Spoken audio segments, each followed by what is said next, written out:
നല്ല പച്ച പുതച്ച് കിടക്കുന്ന ഇടുക്കി മലനിരകളെ നീല പുതപ്പിച്ചിരിക്കുകയാണ് കുറിഞ്ഞി വസന്തം. നമ്മുടെ പരുന്തുംപാറയിലും വാഗമണിലും കല്യാണത്തിലുമൊക്കെ നീല വസന്തം ഇങ്ങനെ നിറഞ്ഞൊഴുകുകയാണ്. നല്ല തിരക്കാണ്. ഇത് പരുന്തുംപാറയാണ്. നമ്മുടെ മേട്ടുകുറിഞ്ഞിയുടെ കാഴ്ചകളാണ് ഈ എപ്പിസോഡിൽ. ഫോർ സ്റ്റോറീസിൻ്റെ പുതിയൊരു എപ്പിസോഡിലേക്ക് എല്ലാവർക്കും സ്വാഗതം.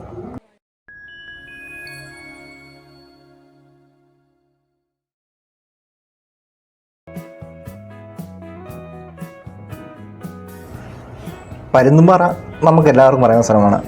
ഈ കാണുന്ന മലനിരകൾക്ക് നേർ എതിർവശത്തായാണ് ഇത്തവണ കുറിഞ്ഞി പൂത്തിരിക്കുന്നത്. കുറിഞ്ഞി എന്ന് പറയുമ്പോൾ പേരെടുത്ത് തന്നെ പറയണം.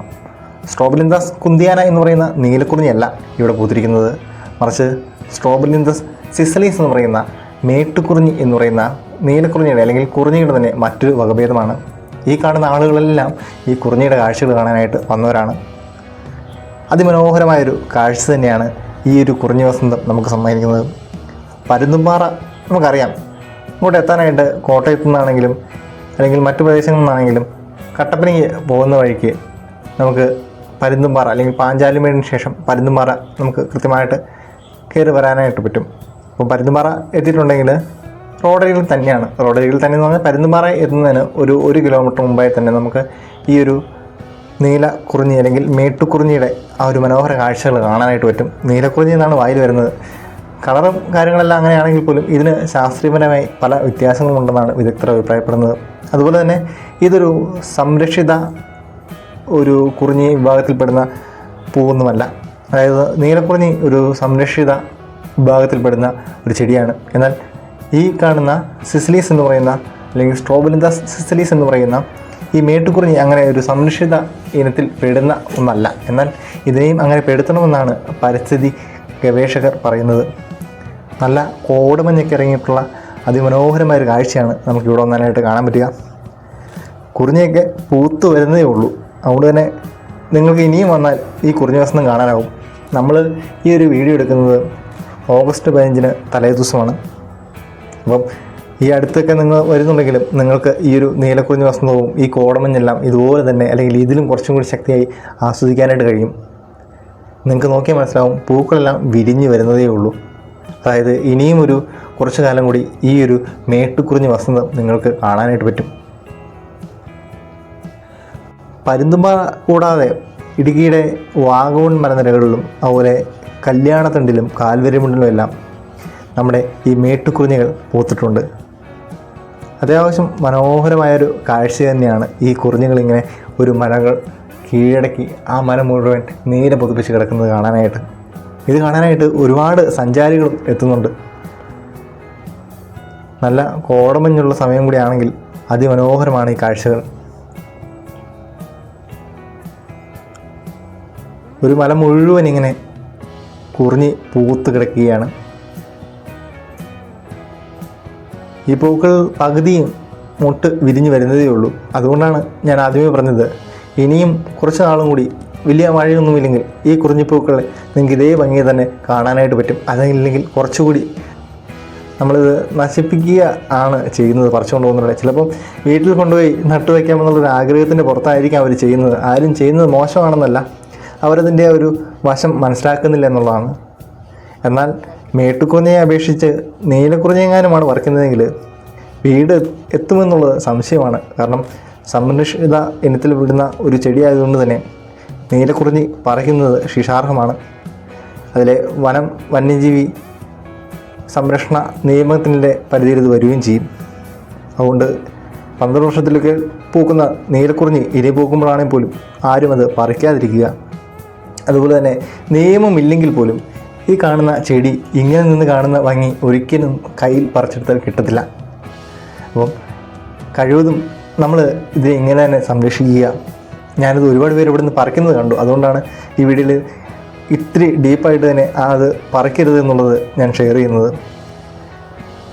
പരുന്തുംപാറയുടെ മലനിരകളൊക്കെ നമുക്ക് ഇവിടെ നിന്ന് കൃത്യമായിട്ട് കാണാം. മഞ്ഞ് അത്യാവശ്യം മാറി വരുന്നുണ്ട്. നമ്മൾ കയറി വന്നപ്പം നല്ല കോടമഞ്ഞായിരുന്നു. അറിയാം, മഴക്കാലമാണ്. ഒരുപാട് ടൂറിസ്റ്റുകളും ഇങ്ങോട്ട് വരുന്നുണ്ട്. ദൂരെയായിട്ട് മലകളും മലകൾ കീറി മുറിച്ച് പണിയുന്ന റിസോർട്ടുകളും എല്ലാം നമുക്ക് കാണാനായിട്ട് പറ്റും. ഒപ്പം നമ്മുടെ മുമ്പിൽ നിറയെ മേട്ടുകുറിഞ്ഞിയും. നീലക്കുറിഞ്ഞിയുടെ അത്ര ഭംഗി ഇതിന് തോന്നുന്നില്ല. ചിലപ്പോൾ പൂത്ത് വരുന്നതേ ഉള്ളൂ, അതുകൊണ്ടാവാം. എന്നിരുന്നാലും കുറിഞ്ഞി വിഭാഗത്തിൽ തന്നെ പെടുന്ന ഈ ഒരു സ്ട്രോബിലിന്തസ് സിസിലീസ് എന്ന് പറയുന്ന ഒരു അപൂർവ ഇനം നമ്മുടെ ഇടുക്കിയുടെ മലനിരകളെ ഒരു നീല മയത്തിൽ അല്ലെങ്കിൽ നീല പുതപ്പിച്ചിരിക്കുകയാണ്.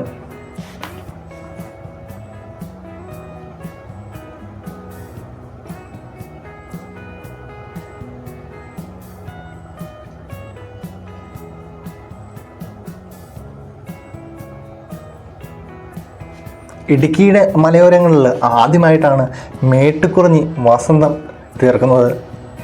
ഇതിനു മുമ്പ് നീലക്കുറിഞ്ഞി പൂക്കുമെങ്കിലും അത് സാധാരണയായി മൂന്നാർ സൈഡിലാണ്. എനിക്ക് തോന്നുന്നു അവസാനമായിട്ട് നീലക്കുറിഞ്ഞി പൂത്തത് ശാന്തമ്പാറയിലാണ്. ശാന്തമ്പാറ, കള്ളിപ്പാറയിലും ചതുരംഗപ്പാറയിലുമൊക്കെ ആയിട്ടാണ് നീലക്കുറിഞ്ഞികൾ പൂത്തത്. അതുപോലെ അതിന് തൊട്ട് മുമ്പത്തെ വർഷം ഇടുക്കി ജില്ലയിലെ തന്നെ പൂപ്പാറയ്ക്കടുത്തുള്ള തോണ്ടിമലയിലാണ് നീലക്കുറിഞ്ഞി പൂത്തത്. ഇതിൽ നിന്നെല്ലാം വ്യത്യസ്തമായിട്ട് ഇത്തവണ കുറിഞ്ഞി ഇനത്തിൽ തന്നെ പെട്ട മറ്റൊരു ഇനം കുറിഞ്ഞിയായ മേട്ടുകുറിഞ്ഞി പൂത്തിരിക്കുന്നത് ഇടുക്കിയുടെ മറ്റൊരു വശത്താണ്, നമ്മുടെ കട്ടപ്പന അല്ലെങ്കിൽ കല്യാണത്തണ്ട്, അതുപോലെ വാഗമൺ, പരുന്തുംപാറ പ്രദേശങ്ങളിൽ. അപ്പം ഇനിയും ഈ ഒരു നീലക്കുറിഞ്ഞി എന്നാണ് പറയുമ്പോൾ വരുന്നത്. ഇനിയും ഈ ഒരു മേട്ടുകുറിഞ്ഞി വസന്തം കാണാനായിട്ട് എത്താത്തവരുണ്ടെങ്കിൽ എത്രയും പെട്ടെന്ന് വരിക. ഞാൻ ഇതാണ് പറഞ്ഞത്, മഞ്ഞ് പെട്ടെന്നാണ് കയറി വരുന്നത്. മഞ്ഞ് പെട്ടെന്ന് വന്നങ്ങ് നിറയും, നമുക്ക് പിന്നെ ഒന്നും കാണാനായിട്ട് പറ്റുന്നില്ല. പക്ഷേ ഇവിടെ നിന്ന് ഈ മഞ്ഞ് കൊള്ളുന്നതും ഒരു പ്രത്യേക സുഖം തന്നെയാണ്. ആ മഞ്ഞിൻ്റെ അകത്ത് മേട്ടുകുറിഞ്ഞി പൂക്കൾ നിൽക്കുന്നത് കാണാൻ അതിലും പ്രത്യേക സൗന്ദര്യമാണ്. ഈ പൂക്കളുടെ സൗന്ദര്യവും അതുപോലെ തന്നെ ഇത് കാണാനായിട്ട് എത്തുന്ന ഒരുപാട് ആളുകളെയും ഇവരെല്ലാം കണ്ട് അല്ലെങ്കിൽ ഇവരെ എല്ലാം മുഖത്ത് വിരിയുന്നൊരു സന്തോഷവും നോക്കി നമ്മളും ഇങ്ങനെ നിൽക്കുകയാണ്.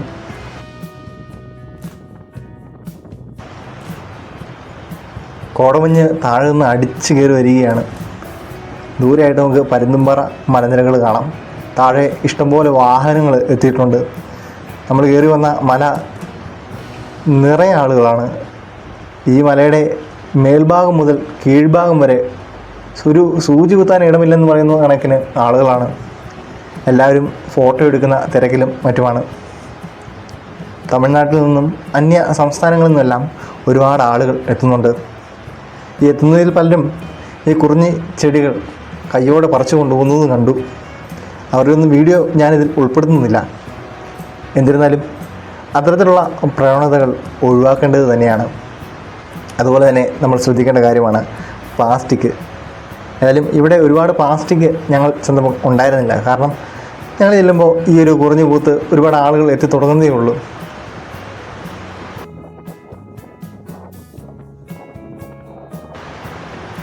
ഇങ്ങനെയുള്ള കാഴ്ചകളെല്ലാം കണ്ടുകൊണ്ട് മേട്ടുകുറിഞ്ഞിയുടെ കൂടുതൽ വിശേഷങ്ങളും തേടി നിൽക്കുകയാണ്. ഇടുക്കിയിൽ ഉടനെ തന്നെ 12 വർഷത്തിൽ ഒരിക്കൽ മാത്രം പോകുന്ന നീലക്കുറിഞ്ഞി പോകുമെന്ന് പ്രതീക്ഷിക്കാം. നീലക്കുറിഞ്ഞിയുടെ കാഴ്ചകൾ ഇതിലും മനോഹരമായിരിക്കും ഇക്കൊല്ലമെന്ന് കരുതാം. ഏതായാലും ദുരിതങ്ങളും വിഷമങ്ങളും എല്ലാം മാറ്റിവെച്ച് കുറച്ചൊക്കെ മനസ്സിന് സന്തോഷിപ്പിക്കാൻ കഴിയുന്ന അല്ലെങ്കിൽ വിഷമങ്ങൾക്ക് ഒരു ഇടവേള നൽകാൻ കഴിയുന്നതാണ് ഇത്തരത്തിലുള്ള ചെറു യാത്രകൾ.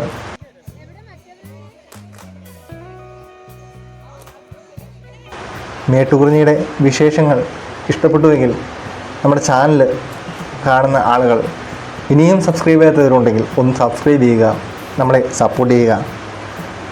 ഇതുപോലുള്ള പുതിയ പുതിയ വീഡിയോകളുമായി വീണ്ടും എത്തുന്നതാണ്.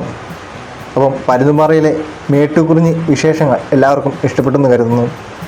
എല്ലാവരും നമ്മുടെ ചാനലൊന്ന് സബ്സ്ക്രൈബ് ചെയ്ത് നമ്മളെ കൂടി സപ്പോർട്ട് ചെയ്യുക. അടുത്തൊരു വീഡിയോയുമായിട്ട് നിങ്ങളുടെ മുമ്പിലേക്ക് വരുന്നവരേക്കും നന്ദി.